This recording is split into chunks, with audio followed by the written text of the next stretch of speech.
Hello and welcome to Sullivan's Farm. A couple of people asked in the comments there on the last video about where I was putting the bales out in the field there, where I was drawing them in the last time, and somebody else asked about the fodder rape and when I set that, or what I do with that, or those kind of things. So we'll go out and we'll have a look. Yes, the first thing to show is the end result of the fodder rape and the outwintering, and that's the field I've shown you here before. It's ready now for the calves or the cattle to come in. I still haven't decided which of those can come in as quick as, but that's the end result anyway, which is what we're aiming for. Then we're going to do the same on this side of the field. First thing I did anyway was to take 2 cuts of silage off the field. There are the bales lined up there, so it's this side of it is very straightforward. There's a bale there, put a round feeder on top, strip wire along there, and we'll just step them down through it when the fodder rape is here, onto the next bale, and all the way down to the end there. This is the wire. This is the wire that divides this side in two. We've a quarter here of the whole field, and again the bales are lined up. Lined is a loose term here. They're beside the wire. Won't say they're in a line the whole way down. And again the same thing here. There'll be a strip wire between the bales. We'll step them through it. The other side of the ditch, the other side of the field is over there. We'll just step them down through it, and then just to confuse things, there's a bunch of bales stacked up at the ditch down here. The reason those bales are there at the end is because there's not enough bales in the 2 lines to keep the weanlings going until the end of the winter. I ran out last year. You live and learn, as we keep saying. I ran out last year and I ended up having to bring bales out to them, which is a pain in the butt cheeks. So this year I'm leaving them out there, so they'll be gone through the fodder rape, but there's still enough bales there to keep them ticking over till around the 1st of March. That's the plan. So we'll see how that goes. Last year there were about 20 weanlings there, 21, 22 at different times, and they got 4 months, roughly 4 months. They had to go into it early because October, November time was wet. So they got 4 months from about 3.5 acres, and I think they went through about 50 bales. So that's roughly speaking. Now, everybody's going to have to figure that out for their own cattle, their own size field, if they were going to put fodder rape in, how many bales and how much meal or cubes you're giving them as well. And obviously then the weather has an impact on all of the above too. So, but that was it kind of roughly here. 3 acres, 20 weanlings, 50 bales and 1.5 kilos of cubes. While we're passing, this is the first field I topped when I got the new to me topper a few weeks ago. And I won't say it's paying for itself already in terms of helping the grass grow back and getting rid of docks and thistles and nettles, but it's paying for itself already. It's just done a great job. Another field, we'll show you that next week or the week after. We'll see what that looks like next week. On the fodder rape side then, it'll be very straightforward in that I won't be doing an awful lot. It'll be the contractors doing it. We'll spray it off there, I suppose, another 10 or 14 days, depending on what way grass comes back on it and what way weeds come back on it as well.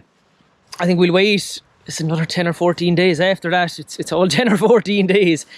And then the contractor will come in and stitch in the fodder rape. I'm going with a variety called Interval this time. I think it's a hybrid or something, but I'm not sure how all those things work.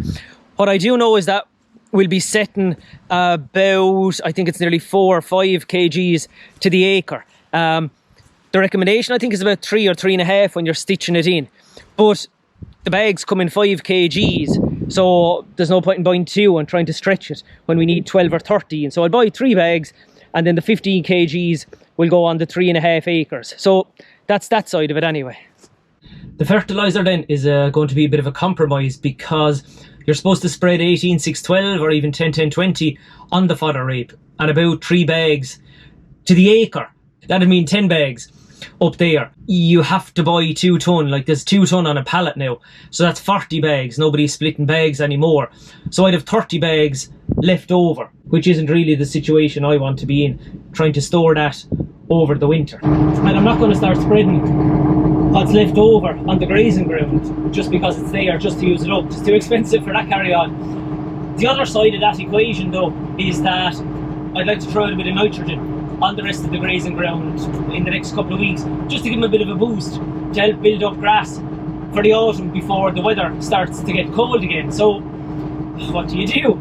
And sure, look, I suppose as ever you kind of land between two stools. And what I ended up ordering was 24, 2.5, 10. That's not ideal for the fodder rape, and it's not ideal for the grass, but it's not too far wrong for either of them. And that means then there won't be too much to store over winter in the shed until next spring.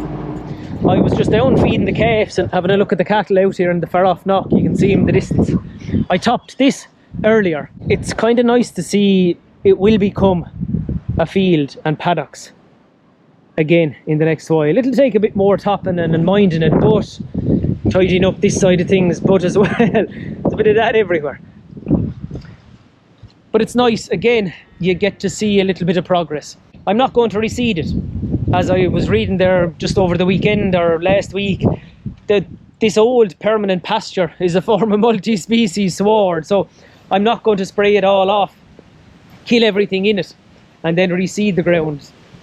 We'll do that in another place and see how that goes. I'm not against that either, but I'm going to keep topping this for a while, top it up with lime as well, get the pH up, and then just see how it goes. Graze it properly with the cattle, which again, it hasn't been done with the sheep up to now.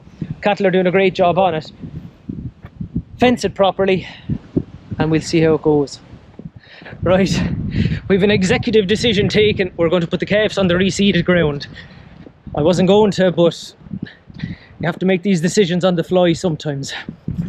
Being as organised as ever, that means taking down a reel here and putting it up in front of them on the way out there, and then we'll put another one outside that again, so we're kind of strip grazing it.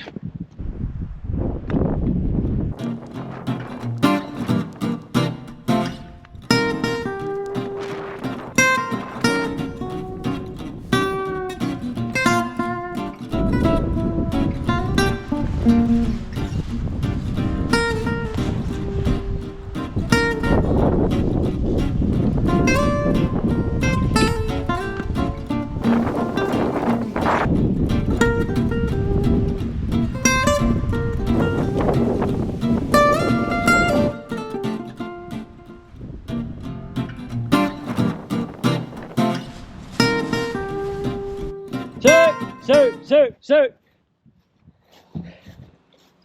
Come on, Soaks. Another reel.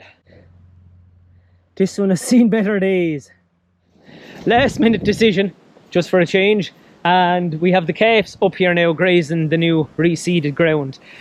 Obviously, it would have been better if they were grazing it a fortnight ago, but sure, look, we were weather dependent to get the spraying done, and then you have to wait whatever 10-14 days after that. And what's going to end up here, I think, are the cattle to finish grazing it out, because the calves just won't get through it. But they're making a start on it, so sure, look, there's some bit of progress. They're happy enough just having a walk around.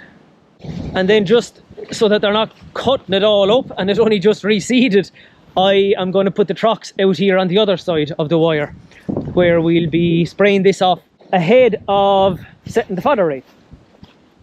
I just need to find another reel someplace. I have the stakes in place, all right.